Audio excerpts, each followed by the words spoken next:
You're listening to the Chicago Audible Podcast, changing up the way Bears fans stay up to date on their favorite team since 2015. Now get ready, because it's time to bear down.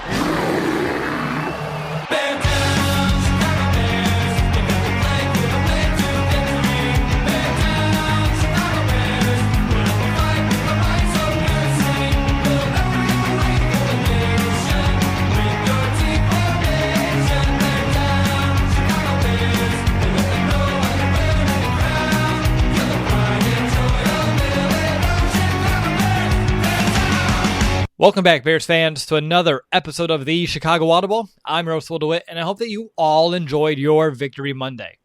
After Chicago's big win on Sunday against the Vikings, they're traveling across the Atlantic to take on the West Coast Oakland Raiders. So to kick off our Week 5 preview, I sat down with your boy Q. He hosts the Lowdown Raiders podcast, the Black Hole Banter, and he also works for ESPN in Central Texas. So without any further delay, let's get to my conversation with Q and meet the 2019 Oakland Raiders. Q, thanks for joining me today. I know our listeners are excited to learn more about the Raiders as we prepare for Week 5. I'm glad to have you on. How's it going, man?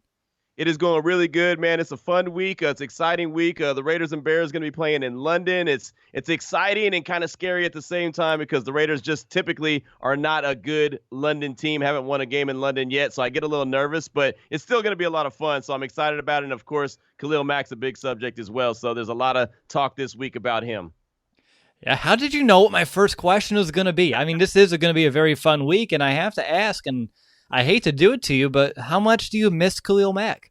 Oh, man, I'm telling you, that's something that Raider Nation will never get over, Khalil Mack not being there. And I'll tell you right now, man, I still remember where I was September 1st, 2018, when it was announced and my update came on my phone saying that he was traded to the Bears, and just the disbelief that I had. And, I mean, I still, even a year later, even though I know that he plays for the Bears, I've seen him in prime time, I know what's going on, it really, really hurts because that's the one guy. It's like the girl that got away, you know, the one that you was the perfect one. She got away, and now you're stuck with someone who's just all right. You know, Oh, it's funny. I remember where I was, too. I still had disbelief, and I still do. So we feel the same thing, but totally opposite ends of the spectrum. Yeah, exactly. Yours is a great thing. I mean, when you woke up, you were thrilled. You probably did a backflip, and you were in disbelief because no way that could possibly happen to you. I got a buddy that's actually a Chicago Bears fan, and he hit me up immediately. He does radio in Fresno, California, and he said, man, there's no way the Bears don't go out and make moves like that. Is this possible? And I'm like, yeah, man, stop hitting me up and don't talk to me for a couple days or a week or so because I'm really going through it right now. So, yeah, man, we have the same kind of feeling, but for different reasons. Yours was great. Mine, not so much. And now I have the girl, and you have just an all right girl. Yeah, exactly. You got the hot chick, and I'm kind of looking like, man, come on. What's going on? Well, I'm going to be thankful for my hot chick, number 52 here in Chicago, but there are more players moving in and out, and I'm going to spare you any Antonio Brown talk, just to let you know now, because we're a few weeks in. That's old news. No reason to really hit on that right now, but we did have a big news kind of break earlier today that Vontaze Burfict, he's suspended for the entire year. And then also when I was doing some research for this show, I saw that your cornerback, Nevin Lawson, who I know from his days in Detroit up here in the NFC North, he's off of a suspension this week. So I want to know two things here from you, Q. What's the impact of that Burfict loss for that defense? And secondly, do we expect Lawson's going to play or not? You know, that's a really good question on Lawson. I'll answer part 2 first, just because I'm not too sure what to expect from him. Saw him briefly in the preseason, and he was okay. He looked okay at moments. Like you said, he did play in Detroit and had a little bit of success there, but he was a guy that I didn't think was really going to even make the roster, but apparently the Raiders saw enough in him to keep him around for the long term, even though he had a 4-game suspension. So that was kind of interesting. I'm not too sure. The only reason I think that he might hit the field is because of depth, you know, just because the Raiders are kind of plagued with some injuries right now, not necessarily at the cornerback position, but if something just doesn't go right, you know, maybe he hits the field that way. Maybe he hits the field as special teams. But I'm not too sure what to expect from him this week. Now, moving forward, I'm sure that they'll find a way to get him into the rotation. Now, with Vontaze Burfict being out and being suspended for the year, that's a big-time hit right there. That's a big hit for the Raiders, and it's really because he is Paul Guenther's quarterback on defense. I mean, he is the guy. I didn't think too highly of him when he came over from Cincinnati after he was cut. I didn't think that he was going to have any place on the team just because of, well, his history. I mean, he always is suspended. He's always injured. He's always getting 15-yard penalties. And so I thought, I don't know if this team really needs that guy. Well, I was wrong because he knows that Paul Guenther defense, and he knows it really well. So he was able to line guys up and get them in the proper position. He was able to audible out of calls, check out of calls, and get into other calls, and just set that defense up, at least for an attempt to be successful. And now without him there, that's going to be really interesting moving forward. I believe Tahir Whitehead will be the guy with the green dot on the back of his helmet. He was on Sunday after Vontaze Burfict got ejected against the Colts. So it should be, I would say, a smoother transition, but I still think it's a pretty big loss just because, like I said, he was the quarterback of that defense. Paul Guenther felt very, very comfortable with him and him calling the plays and checking out of plays. So moving forward, we'll have to see how much Tahir Whitehead is comfortable with doing that. He did it in 2018, but he didn't really know Guenther's defense. So now he's a year experience in that defense. Hopefully he knows what he's doing now and is more comfortable with the defense and can read stuff quicker and make those calls to the rest of the defense. But, yeah, as far as I'm concerned, Vontaze Burfict being out is a pretty big loss for the Raiders. Great insight there, Q. We'll get to the defense a little bit more here later on throughout this interview, but I do want to go back to your offense, or actually just get to your offense. The Raiders, they started the season with a big win over the Broncos, and then they kind of dropped their next two, losing by 3 scores each, Chiefs and Vikings. But then you see Oakland doing a pretty good job at handling the Colts just a couple of weeks ago, and a winning effort at that. So before I actually do dive into that offense, getting a little ahead of myself, but sorry, you got me thinking about Khalil Mack earlier, and you know how that goes. But I want to know, what's the difference of the Raiders team that we saw in weeks 1 and 4 as compared to the team that we saw in weeks 2 and 3? That's a really good question. That's a really good question because the offense that you saw in weeks 1 and 4 is basically what I expected to see all season long. Derek Carr's in the second year of this John Gruden offense, so all we've heard all offseason long is that Derek Carr is going to be able to pick it up a lot better. They're going to understand the offense a lot better, and he's going to be able to get these guys in a position to be successful. Now, week 1, he did that. He did a really good job of that, and John Gruden, in my opinion, called a pretty good game. Now, he gets conservative at times. He has that West Coast offense, so it's not going to be a Kansas City Chiefs offense where they just blow you out the park and blow you out the stadium and just run you right off back to your locker room. It's not going to be that ever. I mean, it's just not going to be that. That's not how John Gruden is wired, and that's not how this offense is wired. But, it's interesting. Against Kansas City, they got down pretty quickly. They had a second quarter that basically snowballed them and ended their game. And so I feel like they got away from their game plan. But I also feel like they went into that game thinking that they had to try to be the Kansas City Chiefs. And they're not wired like that. They're not, and they don't have the personnel to play like that. So I think that was a mistaken game plan that they went in there. And then against Minnesota, week 3, things just started happening. They should have got off the field early on a third down. They had a penalty, extended the drive. Boom, the Vikings score a touchdown. Boom, the Vikings get the ball back, score a touchdown again. Next thing you know, you're down a couple touchdowns, and they're looking up thinking, what's going on? So they get away from the run game. Josh Jacobs only carries the ball 10 times throughout the game against Minnesota, and that's just not enough. He's going to be a guy that has to be a workhorse, similar to what he did in week 4 against the Colts, coming up with like 80-something yards and was actually able to finish the game off for the Raiders, able to basically make the Colts just wave the white flag and take 2 timeouts back to their locker room and say, you know what, it's not even worth it. They won this game, So he's got to be used. He's got to be involved very heavily in the run game and, out of the backfield. Catch some passes out of the backfield. Again, something he did in week 4 against the Colts. So if they could stick to the script, stick to the game plan, get off to a quick start, then they have chances in games. It's when they get off to a slow start and all of a sudden they look up and they're 2 touchdowns down, then they start to panic. And then, you see what happened week 2 and week 3. Yeah, absolutely. Whenever you get down in the NFL, I mean, you have to abandon ship and try to figure and claw your way back, and that changes all the game planning that you did all week long. When you're looking at Derek Carr specifically, he's, like you said, like the rest of the offense, up and down this year, a little inconsistent. But when you're looking at his season, I want to know, what is going to be the recipe for success with Derek Carr in this offense this year? I mean, it's got to be just get the ball out of his hand as quick as possible. He's really good at that. One of the quickest in the league. They're getting rid of it. He's got to get through his progressions, and and he's not going to take a lot of shots down the field, but he's got to take a couple. He's got to take a couple shots a game at least to keep the defense honest, to allow defenses to think that there may be a shot instead of just pin their ears back and come forward. If the defense is coming forward, it's going to be a long day. But if he could be on sync and in sync with his wide receivers and his running back, and the offensive line could keep him upright, then he has a chance to kind of throw the ball around the yard. Ideally, I'd like to see him maybe throw 30, 31, 32 passes a game. Nothing more than that. If he gets up to 40, 45 passes a game, that means that the Raiders are in trouble. That means that they're losing and they're trying to play catch up. And that's never good. This offense has to be balanced. If this offense is not balanced, it's going to be a long day. And so ideally, you get an offensive line to protect the guy, give him a little bit of an opportunity to throw the ball and go through his progressions, go through his second read, third read, maybe even his fourth read. He did that one time against the Colts, got through his fourth progression and hit Josh Jacobs, and it was a big pickup. You got to be able to do that. You got to be able to protect this guy because he's not going to just run around and keep plays alive with his feet. He's trying to be a little bit more mobile, but at the end of the day, he's not going to be that guy. He's just not going to run around the yard. He's going to try to move the pocket just a little bit, and really that's all you can ask him to do right now. But if he has a little bit of opportunity, if he has a little bit of time to throw the ball, he is pretty accurate. So he could be a good weapon, but he's got to have time. For sure. Now, obviously, a buzzword, or for you, at least a name on that offense, is Josh Jacobs. And obviously, he makes that offense better. What I saw last week was him really getting into a groove, something he was unable to do in weeks 2 and 3, probably due to the reasons that you already kind of alluded to there, Q.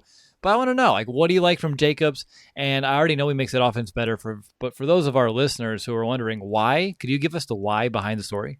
Yeah, I like him a lot. He was the guy that I really wanted the team to pick up in the draft, and they did. They got him number 24 overall out of Alabama, and a lot of people in the NFL look at Alabama running backs and say, yeah, well, they don't really have a whole lot of success once they get to the league. Well, one, a lot of them have a lot of wear and tear on their body once they get to the league. Josh Jacobs was not even a starter at Alabama, but he was a guy that came in and he made a lot of big plays. And he's a guy that can stay on the field for all 3 downs. He could run, he can catch, and he could pass block. And that's what he has to do. He has to be able to protect. That's very, very vital for this offense to be able to go. So I'm impressed with just his sense of picking up the offense as quickly as he has, being a rookie. A lot of times that's not as easy. I guess it's an easier position to pick up as a running back because ultimately you're running the ball and you got to protect. So I get that, but still, just being in the NFL is a different ball game, and he's been able to pick up that pretty quickly and realize what his job is. He's also a very humble guy and a very hungry guy. So he's going to go out there and he's going to give you everything he has every single time. He's not a braggadocious dude. He's not one of those diva type guys where, it's all about him and he's got to have all the numbers. He just wants to go out there and win. And that's part of coming from that Nick Saban program. He's been to the mountaintop a couple times already. He expects to win. He expects his team to win at all times. So it's kind of one of those high character guys that a lot of people heard Mike Mayock talking about leading up to the draft. He needs a high character, foundational type player. That's who Josh Jacobs is. And at the same time, he has a home run ability. He's sturdy. He's big enough to be able to play to carry the rock between the tackles. He's able to get outside. He can run some routes. That's the other thing about him. He could run routes. It's not like he's just a dump off guy. Like you just check it down to him. He could actually run some wheel routes out of the backfield. He could run some slants. There's some things, some slow goes. He could do all those kind of routes, and he has that under his belt, and he's comfortable with doing that. So he should be a mismatch nightmare. I've been waiting for John Gruden to get him more involved in the offense than what he has so far through the first 4 games of the season. But last week against Indianapolis, you did start to see Josh Jacobs be more heavily involved, get more carries, get some passes thrown his way. They're starting to really bring him along in the offense. And as long as he's able to pass block, he's got to continue to pass block and pass protect. He missed one, I think, week 3 against the Vikings, or week 3 against the Vikings. But he's getting better at that. He's getting better and more aware of the blitz pickup. So excited what he could bring, and he's a young dude. And like I said, he's so hungry and humble that I think he's going to really be a stud for the Raiders for years to come. Now, looking at your tight end, Darren Waller, out of nowhere. He's the first tight end with 33 catches in 4 games since Antonio Gates. And only those 2 have ever reached that mark ever. That's ultra impressive. And this is some special production that you're getting out of him. So I want to know, why do you believe defenses haven't found a way to slow down Waller yet? Obviously, he's by far and large the Raiders' most active receiver throughout the first month.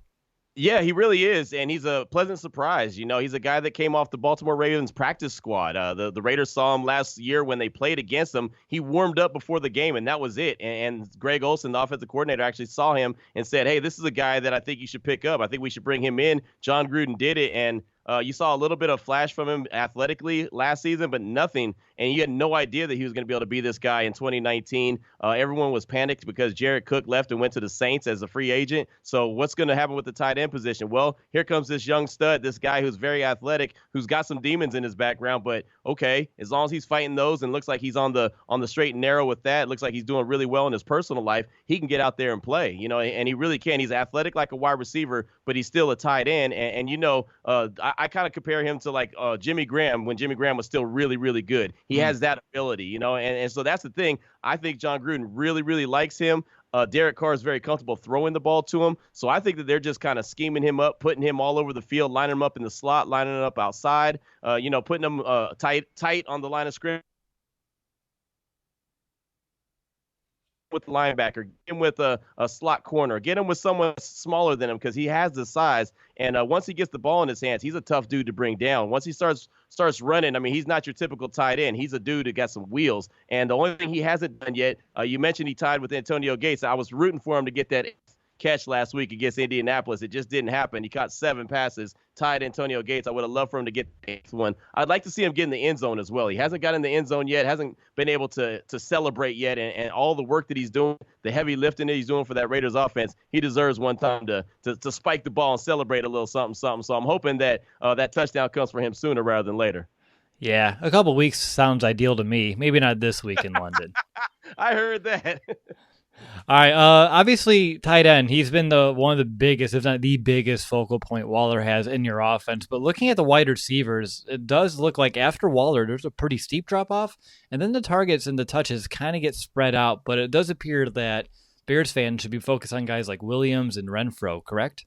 Yeah, I would think so. As far as I'm concerned, Tyrell Williams is the guy that you really got to watch out for. He's caught a touchdown pass in each game so far this season, and that's pretty impressive. He's also dropped a couple, but he's got the size, he's got the speed. He's on the same page with Derek Carr. They look like they worked out a lot throughout the offseason, training camp, preseason. They really worked on their craft together and getting on that same page, and I think that they are. And so he's going to be a guy that Derek Carr is going to look to, and especially in the red zone, like I mentioned, having 4 touchdowns already on the season. And Hunter Renfrow, I like him a lot. Now, he's a guy comes out of Clemson. He's a rookie.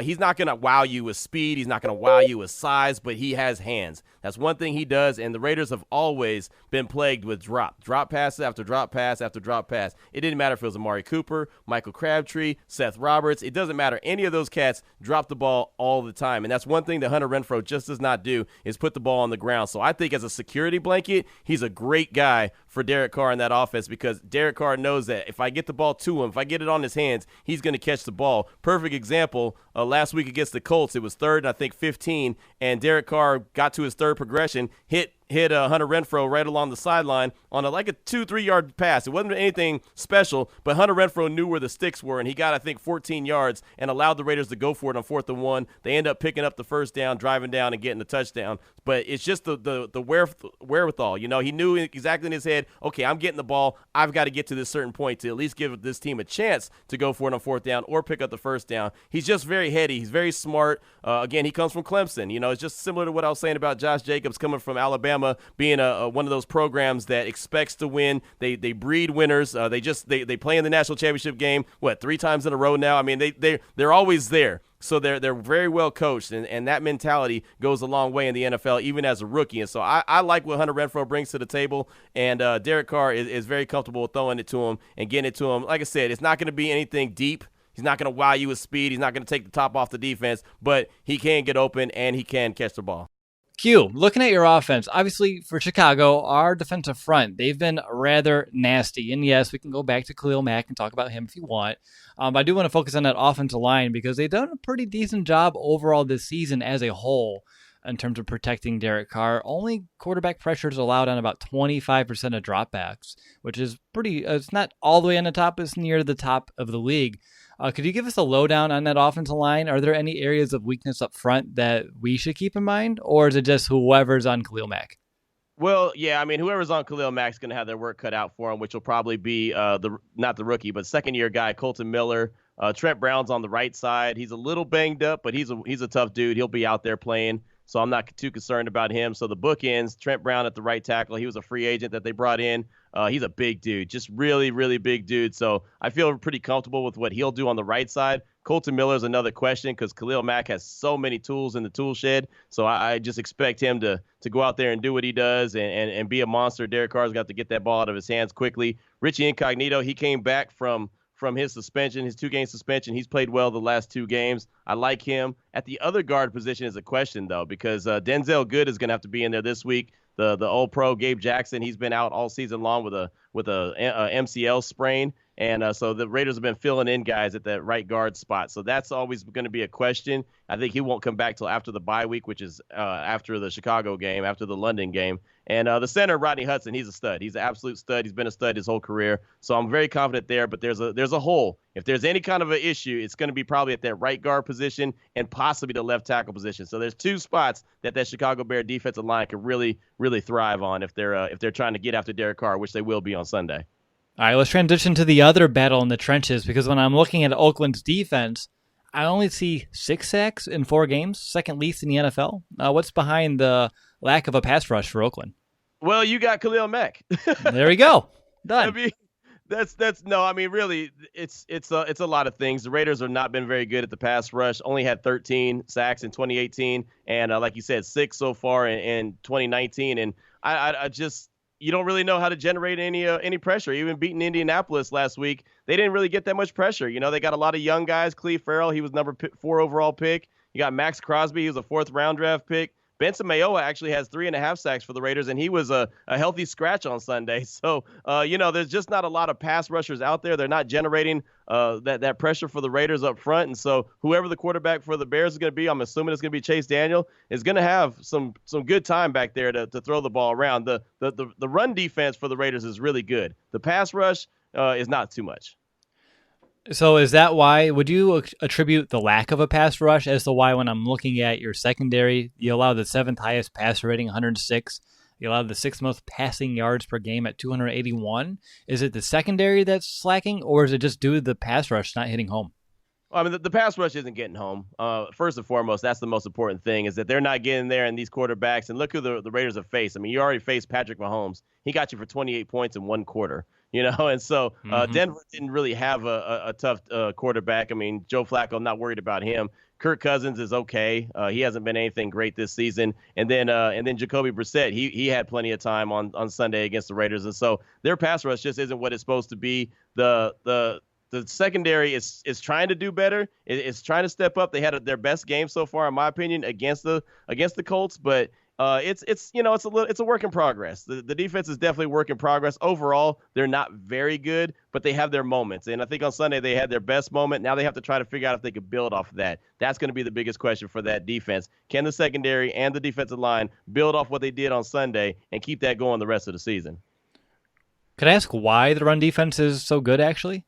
Yeah, I think it's just that the defensive tackles in there. Jonathan Hankins has been really good. P.J. Hall's been showing up pretty well. He was a 2nd-round pick out of Sam Houston State a year ago. I like him. Mo Hurst is in there at the defensive tackle position. They got some dudes. And then Cleve Farrell, even the rookie, even though he's a DN, he really is better against the run. I mean, he's one of those run stuffers. Like Khalil Mack gets after the quarterback and stuffs the run. Well, Cleve Farrell is a guy who stuffs the run really well, and he will get after the quarterback. I think he has 1 sack so far on the season, but he's just not, he doesn't have the tools in his toolbox to get to the quarterback like that yet. He's got to still continue to grow. But they are pretty stout against the run, which I've been very impressed by, because then it kind of puts the other team in one of those pass situations where they feel like they have to pass, and it allows the pass rush to get a chance to get home. They just haven't been getting home. And then if the ball's in the air, maybe there could be an interception. The Raiders only have 1 interception on the season, so that hasn't happened very often either. But, like I said, maybe they're starting to turn the corner with the production that they had on Sunday against the Colts. All right, I ask this question every week, and I want to know from your perspective, looking at the Chicago Bears, what do you believe that the biggest challenge is going to be that we will present Oakland? I mean, it's just got to be that defense. Really, I think that the pass rush is going to get home. I think they're going to have an opportunity to get Derek Carr on the ground, and if they do and get to him early, this is my biggest key. If the Bears get to Derek Carr early, it's going to be a long day for the Raiders, because once he gets hit multiple times and once he gets sacked multiple times, the opportunity for a strip sack is there. And we all know number 52, Agent 52, like I like to call him. He's good at the strip sack. He's really good at getting after the ball. And that's when turnovers start to happen. So I think that Derek Carr will get some happy feet in the pocket if the pressure's there early. If the pressure's there not till late in the game, then maybe he's already feeling comfortable about himself and is relaxed and feels like he can go get it. But if they start getting to him early, start hitting him early, he'll get a little, like I said, happy feet, and that could be a big problem. Start seeing ghosts out there. Start seeing things that he doesn't really expect to see, or he'll see a pass rusher that's not necessarily really there. It's a lot of things that happen when he gets pressure early. So if the Bears get home early in the game, it could be a very long game for the Raiders. Now, I have a hunch where this is going to go this week, but what do you believe the Bears' biggest weakness is? That's a good question. That's a really, really good question. I'm assuming it's going to be their offense and the quarterback position, but I tend to think that Chase Daniel's probably just as good as Mitchell Trubisky, if not better. I don't think that the Bears are really losing a whole lot by not having Mitchell Trubisky out there. I'm actually surprised, and maybe you could correct me if I'm wrong. I'm surprised that Matt Nagy's offense hasn't taken the next step from what they were last year, because I thought he was pretty creative in 2018 and thought, okay, this year he's going to be even more creative, set this team up for success. And even Trubisky early on, I just thought, okay, he's supposed to be better than this right now, and he wasn't.